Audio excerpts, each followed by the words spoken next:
Hello my YouTube family, आप सबका मेरे चैनल पर स्वागत है। कल हमने शब्द विचार के बारे में पढ़ा था कि शब्द किसे कहते हैं, पद किसे कहते हैं, शब्द और पद में क्या अंतर है।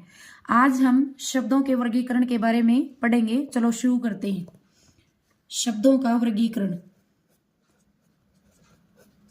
शब्दों का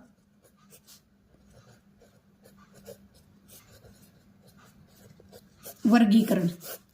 ठीक है, जो शब्द हैं जिनको हम प्रयोग करते हैं उनका वर्गीकरण कितने आधारों पे किया गया है?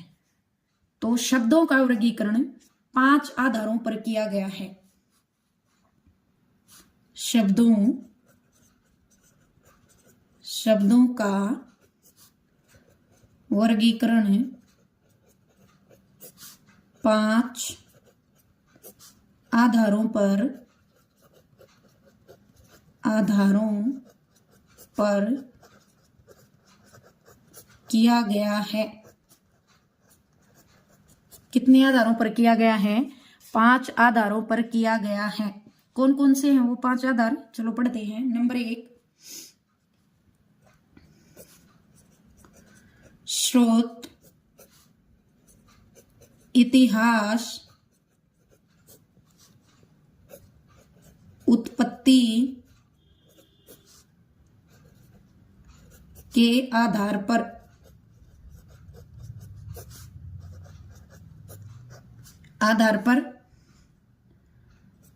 नंबर 2 है रचना, बनावट, व्युत्पत्ति के आधार पर।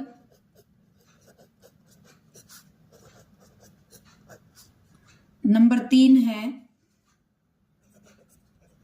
प्रयोग के आधार पर।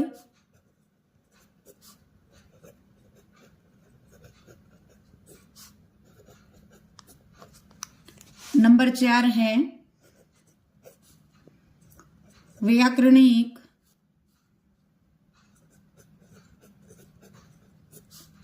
प्रकार्य के आधार पर।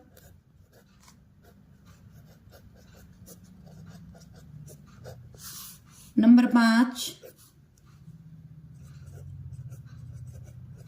अर्थ के आधार पर। तो हमारे शब्दों का जो वर्गीकरण है,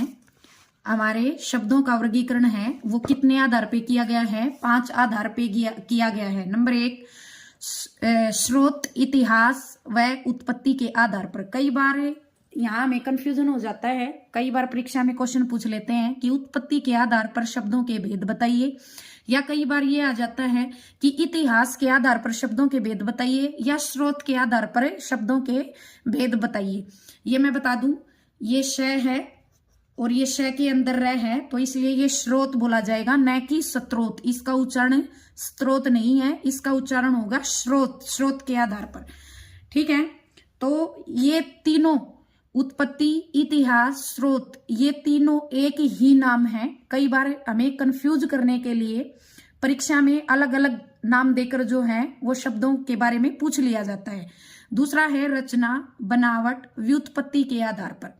किसके आधार पर? रचना के आधार पर, बनावट के आधार पर, व्युत्पत्ति के आधार पर। एक ही है ये चीज, रचना भी वही बात है, बनावट भी वही बात और व्युत्पत्ति भी वही बात है। उसके बाद है प्रयोग के आधार पर, फिर है व्याकरणिक प्रकार्य के आधार पर, उसके बाद है अर्थ के आधार पर। तो चलो हम सबसे पहले पढ़ते हैं स्रोत, इतिहास, उत्पत्ति के आधार पर। स्रोत, इतिहास, उत्पत्ति। स्रोत, इतिहास, उत्पत्ति के आधार पर शब्दों के कितने प्रकार होते हैं? ठीक है, स्रोत, इतिहास, उत्पत्ति के आधार पर शब्द जो हैं वो कितने प्रकार के होते हैं? शब्द 5 प्रकार के होते हैं। कितने प्रकार के होते हैं? 5 प्रकार के होते हैं। कितने प्रकार के होते हैं? 5 प्रकार के। तो वो 5 प्रकार कौन कौन से हैं? नंबर 1, तत्सम शब्द। नंबर 2 तद्भव शब्द। नंबर 3 देशज या देशी शब्द। नंबर 4 विदेशी या इनको बोल देते हैं विदेशज शब्द। और नंबर 5 संकर शब्द। शब्द के इतिहास के आधार पर शब्द के कितने या उत्पत्ति के आधार पर शब्द कितने प्रकार के होते हैं? 5 प्रकार के होते हैं। नंबर 1 तत्सम, नंबर 2 तद्भव, नंबर 3 देशज, नंबर 4 विदेशज और नंबर 5 संकर शब्द। चलो इनकी परिभाषा के बारे में पढ़ते हैं, जानते हैं तत्सम शब्द क्या होते हैं, तद्भव शब्द क्या होते हैं। तो चलो शुरू करते हैं। सबसे पहले पढ़ेंगे हम तत्सम शब्द।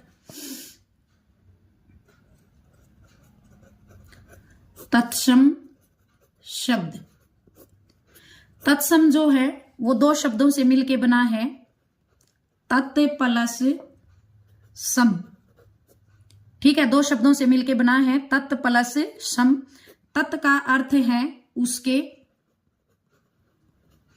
और सम का अर्थ है समान। ठीक है, तत् का अर्थ क्या है? उसके, और सम का मतलब क्या है? समान। अर्थार्थ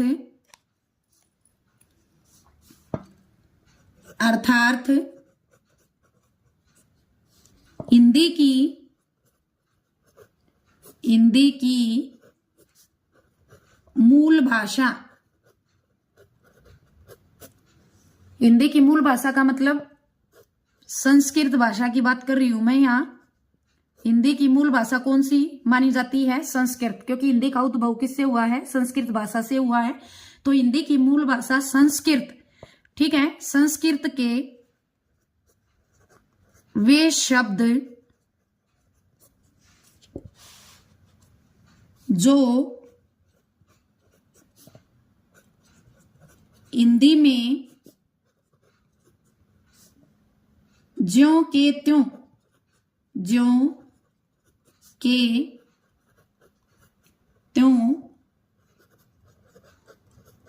प्रयोग होते हैं,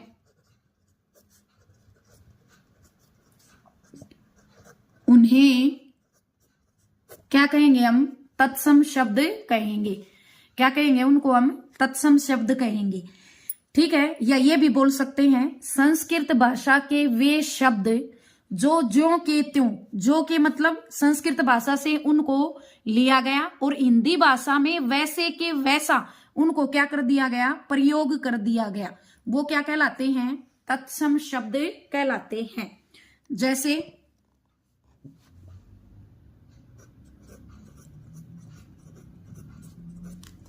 जैसे देखिए अग्नि,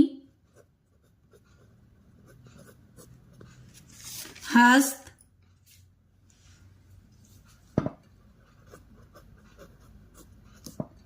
कर्ण,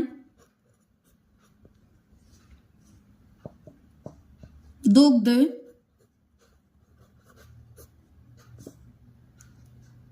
अंगुली, स्थल, अंधकार,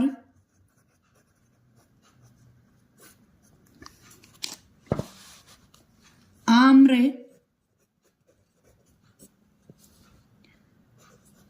कंकण,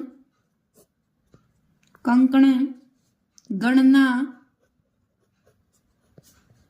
चैत्र, भिक्षा, दधी, वानर, कर्म, चंद्र,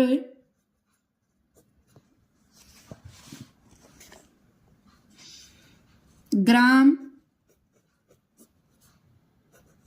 कोण, कज्जल,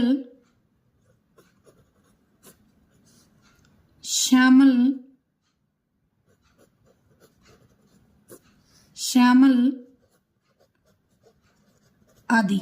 ऐसे तो बहुत सारे शब्द हैं, ठीक है, जो तत्सम है और हिंदी भाषा में क्या किए जाते हैं, प्रयोग किए जाते हैं। लेकिन मैंने ये जो महत्वपूर्ण जो शब्द हैं जिनमें हम हिंदी भाषा जब हम पढ़ते हैं तो उसके अंदर आते हैं, ठीक है, उसमें प्रयोग किए जाते हैं। तो ये जो शब्द मैंने यहाँ लिखवाए हैं कौन कौन से, अग्नि, हस्त, कर्ण, दुग्ध, अंगुली, स्थल, अंधकार, आम्र, कंकण, गणना, चैत्र, भिक्षा, दधि, वानर, करम, चंद्र, ग्राम, कोण, कज्जल, श्यामल आदि।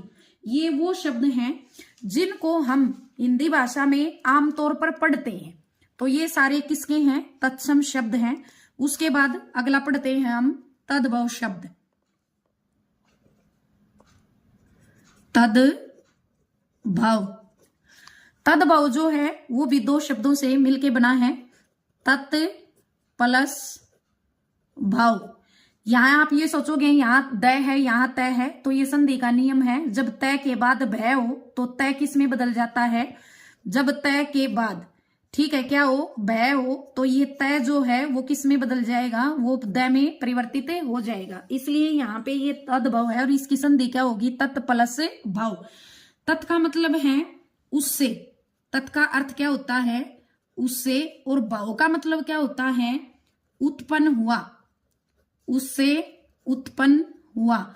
उत्पन्न का मतलब क्या होता है, पैदा हुआ, पैदा हुआ।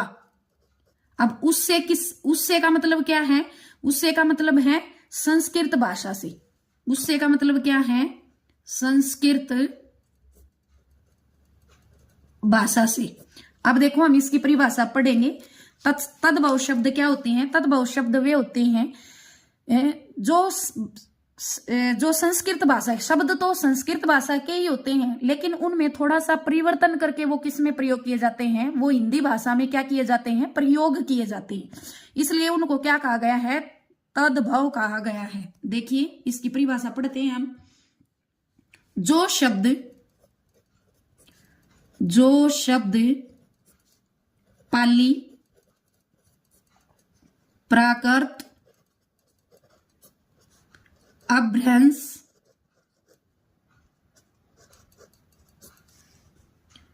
के दौर से गुजरकर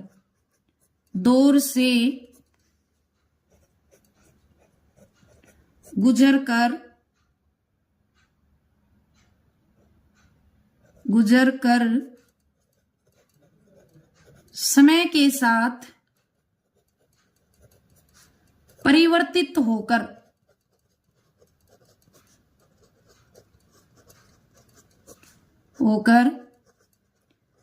हिंदी में प्रचलित हुए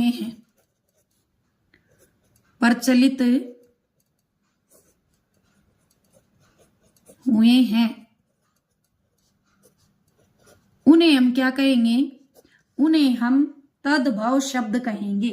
उन्हें हम क्या कहेंगे, तद्भव शब्द कहेंगे। क्या होते हैं तद्भव शब्द, जो शब्द पाली, प्राकृत, अभ्रंश के दौर से गुजरकर समय के साथ क्या होके परिवर्तित का मतलब होता है थोड़ा सा उनके अंदर बदलाव होकर, थोड़े से वो बदल कर हिंदी में प्रचलित हुए हैं। प्रचलित का मतलब होता है प्रयोग हुए हैं, उन्हें हम क्या कहेंगे, तद्भव शब्द कहेंगे। जैसे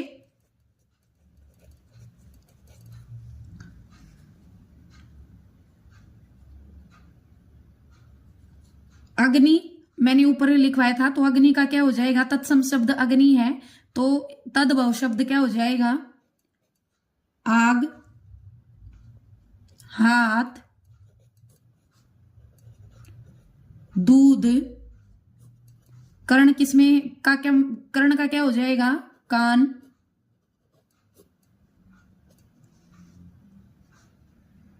अंगुली का उंगली, अंगुली का क्या हो जाएगा, देखो अग्नि का क्या हो जाएगा, आग, हस्त का क्या हो जाएगा, हाथ, कर्ण का क्या हो जाएगा, कान, ठीक है, दुग्ध का क्या हो जाएगा, दूध, अंगुली का क्या हो जाएगा, उंगली। इसी तरह से बहुत सारे जो शब्द हैं वो क्या हैं, है तो वो संस्कृत भाषा की, लेकिन वो किस में प्रयोग किए गए हैं, हिंदी भाषा में थोड़ा सा परिवर्तन करके प्रयोग किए गए हैं, तो उन्हें हम क्या कहेंगे, तद्भव शब्द कहेंगे। अब स्थल का क्या हो जाएगा, थल। अंधकार का क्या हो जाएगा, अंधेरा। अंधकार का क्या हो जाएगा, अंधेरा। आम्रय का क्या हो जाएगा, आम। आम्रय का क्या हो जाएगा, आम। उसके बाद कंकण का हो जाएगा, कंकण का हो जाएगा, कंगन। गणना का गिनती। चैत्र जो है उसका हो जाएगा चैत। भिक्षा जो है, भिक्षा का हो जाएगा भीख। दधी का हो जाएगा दही। वानर का बंदर। क्रम का हो जाएगा काम। चंद्र का हो जाएगा चांद। जो ग्राम है उसका हो जाएगा गांव। कोण का हो जाएगा कोना। कज्जल जो है उसका हो जाएगा काजल। और श्यामल जो है उसका हो जाएगा सावला आदि। तो ऊपर जितने भी शब्द हैं वो क्या हैं, संस्कृत के हैं, तत्सम है। नीचे इनमें थोड़ा सा परिवर्तन करके हिंदी भाषा में प्रयोग कर दिए गए, तो वो तद्भव हो गए। जैसे मैंने बताया, अग्नि का आग, हस्त का हाथ, ठीक है, कर्ण का कान, दुग्ध का दूध, अंगुली है उसका उंगली हो जाएगा, सथल का थल, अंधकार का अंधेरा, आम्रे का क्या हो जाएगा, आम, ठीक है। और कंकणे, कंकणे है, ठीक है, ये कंकणे है, इसका हो जाएगा कंगन। गणना का हो जाएगा गिनती। चैत्र का हो जाएगा चैत। भिक्षा जो है उसका हो जाएगा भीख। दधी का हो जाएगा दही। वानर का हो जाएगा बंदर। कर्म का हो जाएगा काम। चंद्र का हो जाएगा चांद। ग्रामे का हो जाएगा गांव। कोणे का हो जाएगा कोना। कज्जल का क्या हो जाएगा काजल। श्यामल किसमें बदल कर परिवर्तित होकर तद्भव रूप क्या हो जाएगा इसका, सावला। क्या हो जाएगा, सावला। तो आज के लिए इतना ही। हम अपनी अगली वीडियो में देशज, विदेशज और संकर शब्दों के बारे में पढ़ेंगे। आशा है कि आपको शब्दों के वर्गीकरण के बारे में अच्छे से समझ में आया होगा, तत्सम और तद्भव के बारे में अच्छे से समझ में आया होगा। अगर आपको मेरी वीडियो अच्छी लगी हो तो इसको लाइक करें, शेयर करें, कमेंट करें और सब्सक्राइब करें। धन्यवाद।